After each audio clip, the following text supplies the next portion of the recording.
Thanks everyone for joining. Welcome to today's webinar. Good afternoon. My name is Adam Sills, and I'm the head of specialty underwriting here at CapSpecialty, and I'm happy to present the fifth webinar in our series here, 25 Minutes with Cap, Sexual Abuse and Liability Insurance, Excluded Peril or Inevitable Exposure. A topic that crosses over a number of different products and industries, and we have two really great guests here to discuss it. So let me introduce them first. First, we have Michelle Foster Earle, founder and CEO of OmniSure Risk Management Consulting. OmniSure is a national risk consulting firm with its home office in Austin, helps businesses reduce risk and elevate healthcare. Michelle, thanks for joining. Thank you for having me. And my colleague, Dan McGinnis, who's the Chief Operating Officer and Chief Underwriting Officer here at CapSpecialty. Dan just authored a white paper on the emerging risks associated with sexual abuse. Dan, thanks for joining. Thanks for having me. So great. So let's get right into it. Dan, why did you write this paper? Yeah. So we definitely, certainly this is not a new exposure. I mean, we've heard about this for a long time, but I think that a lot of us, when we've heard about it in sort of these whether it's the Catholic Church or the Boy Scouts of America, these really sort of big cases. But we're seeing it more and more, particularly in the space that we play in small and mid-sized business, seeing it more and more in our area. So we're certainly seeing claims, and we think, as we point out in a paper, and hopefully people have seen that, it'll be available on our website soon. As we pointed out in the paper, I think there are a number of things that have really kind of spurred this on. One is the #MeToo movement. There's the USPA gymnastics. The Pennsylvania Attorney General Josh Shapiro's looking into the Roman Catholic Church. There's the whole, of course, Jeffrey Epstein situation, and then you layer on top of that social inflation. And I know that's a pretty big buzzword these days, or buzz phrase these days. We have another paper coming out on that instantly. But you layer on top of that social inflation and things that we address in that paper, things like the kind of the confluence of technology, the desensitization of extreme verdicts, social justice issues, and distrust of corporations, things like that. It really makes for a pretty stressful environment when it comes to ensuring this exposure. So wanted to start by articulating some of our thoughts on it, what we think of it, and then build from there in terms of how we control for the risk through underwriting. Great. So Michelle, actually getting into the issues of sexual abuse, coming from insurance, coming from the perspective of limiting exposures, are there any types of warning signs for this behavior? Yes, there absolutely are. It's good to think about sexual abuse and molestation in kind of three different categories. The first would be, maybe the category would be crimes of opportunity. And so the warning signs there are not as evident as they would be in other types of sexual abuse. But the crimes of opportunity, think of like hotels where you have people alone in a room and you can't have security cameras. And so the opportunity presents itself. The other kind of way of thinking about it is there are predatory behaviors. There's warning signs for, and the sexual abuse that happens as a result of predatory behaviors is going to be seen in youth serving organizations, healthcare organizations, schools, anywhere where you've got young people, you've got people who are vulnerable either emotionally or physically, and there are warning signs in the predatory behavior that we can talk a little bit about in a few minutes.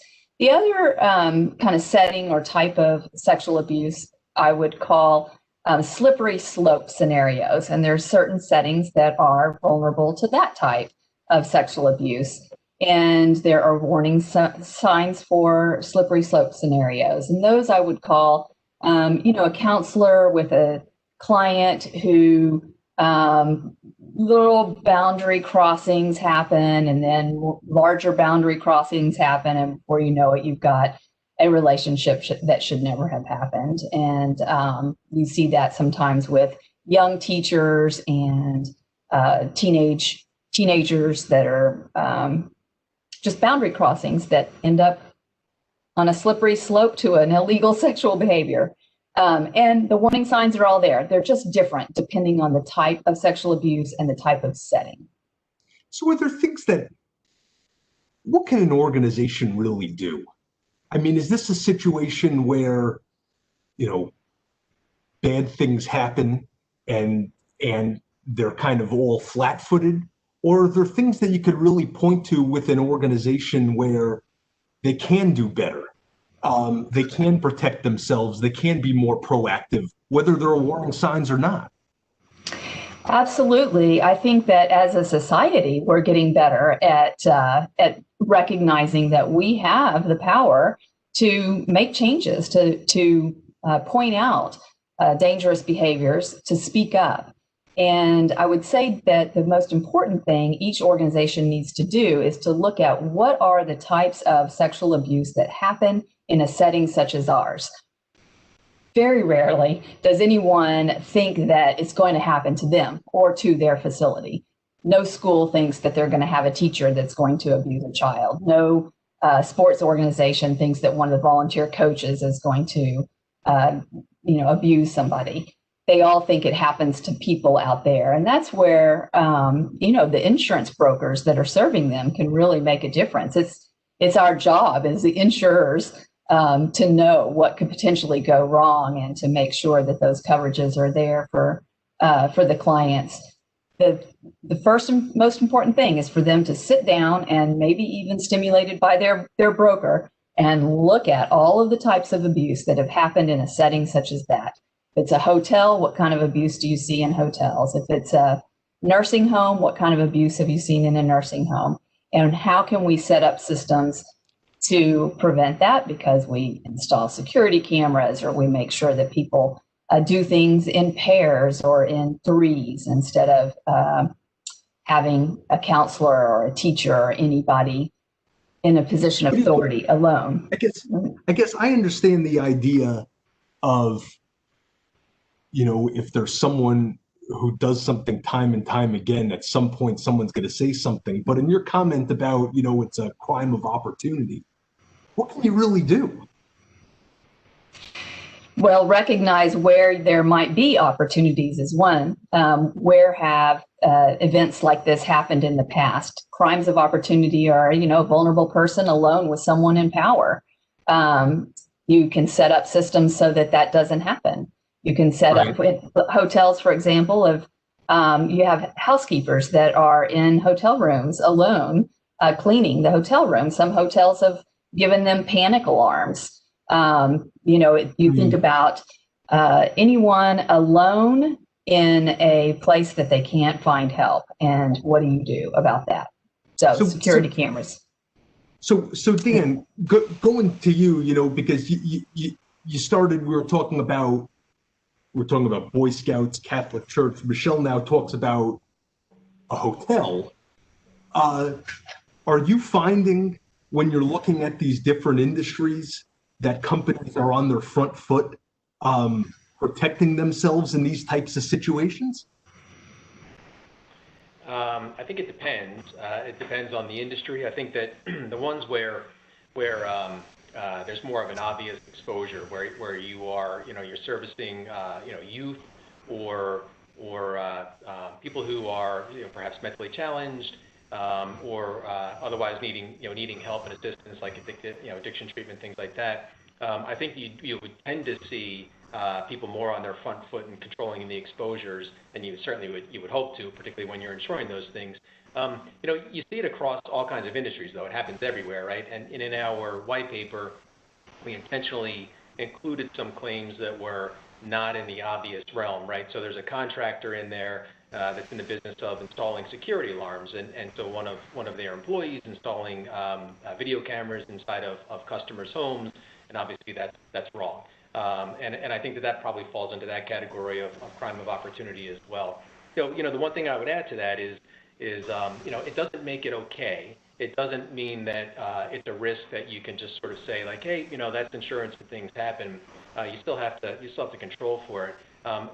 one of the areas where I think if you look at it in terms of risk on a spectrum, where that's a little bit better is if the employer is doing the right thing and doing a background check, because you'd want to do that anyway if you've got employees who are going into customer homes, and doing what you would reasonably expect of that person. I think that actually counts for something, because could you say later on, you should have known better? I don't know that you could really say that a service contractor really should have known better, because it's not something they deal with every day. Sure. Michelle, you talked a little bit about these issues with the idea of the slippery slope. How are you seeing, what's kind of a best case scenario for an organization in kind of proactively protecting themselves against something happening like that? Well, it's very important that the employees all know what to look out for their peers. For their colleagues. So none of us want to believe that one of our colleagues is a sexual predator or that something is going to go wrong. But the more we can organize our culture around everybody knows the scenarios and everybody's expected to speak up, the more likely you are to catch it. Think about a teacher, for example, who's 21 years old and she's teaching English. She's in a underprivileged neighborhood. She really wants to make a difference. And 17-year-old student seems to have some real good creative writing skills, but grammar's really very poor, needs help with grammar. So she offers to do some tutoring with him after school. And one thing leads to another after he starts to make some improvements. And one day he's leaving tutoring and she realizes he's walking home in the rain. And she decides, I think I'm going to give him a ride home. And that's kind of a little bit of a boundary crossing. Don't typically have teachers giving students rides home, but then maybe he keeps coming and she takes him home anyway, even though it's not raining. And then maybe she realizes he's, got some food insecurity and she buys him a burger. And then maybe one time he invites her in to read or hear his song lyrics, and she's touched by his song lyrics and his creativity and the raw emotion. And so each tiny little boundary crossing makes it easier for the next boundary crossing. So what happens? At what point are we supposed to say, as an organization, that can't happen? And how do you? Yeah. So go ahead. Perfect question. So these scenarios get shown to the employees in vignettes, and the employees speak up. That's the thing, is they have to speak up and they have to say, hey, this teacher is giving this student a ride home, or ask the teacher, why are you giving this student a ride home? What's going on here? Is there something that we should be aware of? Is there something you're uncomfortable with? Those things don't generally get spoken up about unless people push it. And if you think about years ago in the airport, if somebody asked you to watch their bag while they ran to the restroom, even though you're a total stranger, you might have said okay. But we've heard so many times and seen it posted so many times, do not accept a bag or a package from someone you do not know. If you see something strange, speak up. And now, of course, if anybody asked us to do that, we'd be like, no, and we would say something. That's because we've been conditioned to do so. Organizations have to identify what are the scenarios that could potentially cause a sexual abuse situation, and how can we speak about them, spotlight them, put posters up, make sure everyone changes, they speak up. But people aren't doing this, are they? Are you seeing, the posters widespread around different types of organizations, whether, nonprofit, schools? It's not the norm, but it's starting to be. This is kind of a new risk control technique, and I think a lot of it's probably been made more accessible by some of the laws that have been enacted lately, some of the organizations, some of the speaking up, the Me Too movements. But yes, ever so often you do see an organization that's really good at this. I'm thinking of a home for the developmentally disabled as an example. They have kids and teenagers who rightfully so, may not recognize predatory behavior. And so they will put up posters and they do training. This is kind of a green behavior. This is a yellow. This is a red. This is appropriate. Right. This isn't. And when it's available, that information is available and, visual to not only the clients, but the staff, then of course people are much more likely to say, oh, wait a minute, that just happened. Somebody touched somebody on the behind. That's a red behavior. Right. That is a scenario where they've done it really well. In doctors' offices, you see posters where they will outline examples of sexual abuse and ask, has this happened to you? You're safe. So they're putting awareness posters up. You'll see in some places that are at high risk of sex trafficking, they have signs of sex trafficking. You'll see that in the airline industry, for example, and in some hotels. Right. So we're starting to make that shift. So Dan, weigh in on this. So as the CEO, why would this be viewed as new? And now kind of as you look at as we look at insuring organizations, how do you look to kind of adjust what's kind of a best-in-class risk control? Yeah. So, to your question about, what's new, I think, unless I'm misunderstanding the question, I think it kind of goes back to the beginning of the webinar. Why did we write the paper in the first place? Things are definitely different. The litigation environment is evolving. When you look at the awareness, you look at the way that the general demographics are changing. We are now predominantly a nation of millennials, and the millennials make up the majority of jury pools, or increasingly making up the majority of jury pools. And I mean, I think about what we do. I'm not a millennial. You may or may not be a millennial. I don't know. But we all do it. Not just the millennials, but we are instant experts, right? We hear about something, and if we don't know about it, we look it up on our phone really quickly, and you get kind of a cursory review. Who knows where you even got the data, but all of a sudden you're an expert on the topic. And so all of these things are kind of playing into these really bad outcomes in the courtroom, right? And so to the other part of your question about what would make a best in class and so forth. When you look at like Michelle's talking about, the things like the red, yellow, green. But if I think about the conventional things, like of course you want to do background checks. That's just sort of an obvious thing, but it's only helpful if somebody's actually if they've done something and you catch it. And of course you want to do training to be compliant, I think, right? But training somebody that this kind of behavior is wrong and would result in termination or maybe even worse. People take risks all the time. Regardless, right? People take risks all the time, regardless of what the consequences are, no matter how large the consequences are. So I think to Michelle's point of, what's that culture of safety that you can really create, so that people are not just knowing themselves what is right or what are wrong, but observing it amongst their peers as well, so that people can be, sounding the alarm bell as soon as possible. The last thing that I'll say about this is, I think that we want to make sure that, from an underwriting standpoint, it's more important now than ever that make sure you really understand your insured and how good of controls they have in place and how much of a culture of safety they have. Because if you're learning about it for the first time when you're defending them in court, it's going to be too late. The verdict is pretty much already going to be rendered. And we as insurance companies, we've got a social responsibility. We see a lot. We see a lot of different risks. We see a lot of different behavior. And we've got a social responsibility to not give those bad actors, the ones who are weak on controls, to not give them a pass by giving them cheap insurance, a lot of limit, and loose coverage. We've got to send a message by making sure that people understand that they either can't be insured because we think their controls are lacking, or they're going to pay a lot because they've got to get better. Do you expect different sized organizations to have different levels of controls? Because general underwriting, you usually expect more from the bigger, more sophisticated companies. These types of activities don't seem to, I'm not sure if it matters. Yeah, absolutely. So I'm hopeful that you can still hear me. Can you? I can, yes.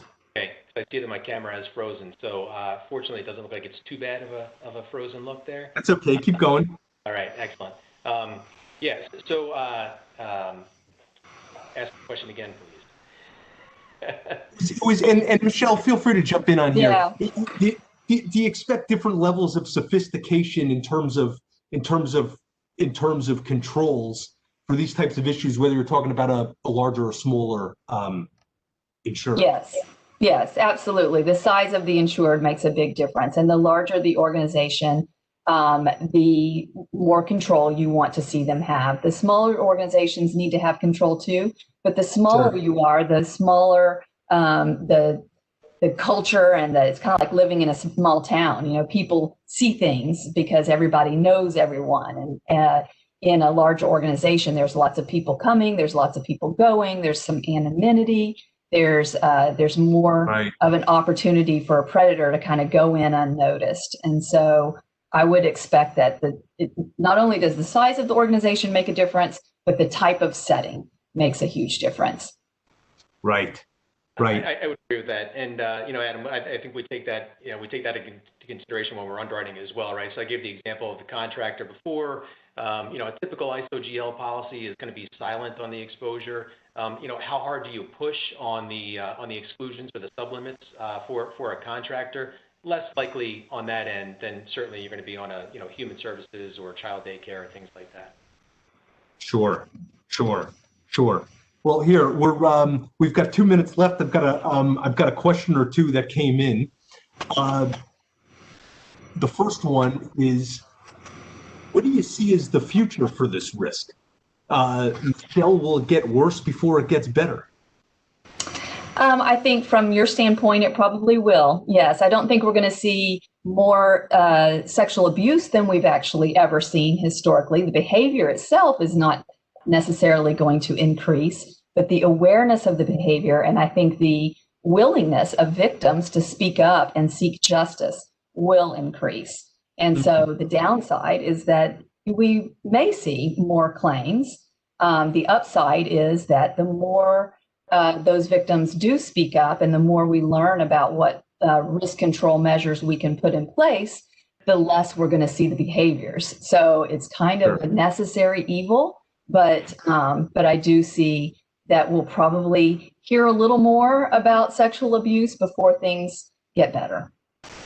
Great. And then Dan, kind of along those lines, can it become better engineered?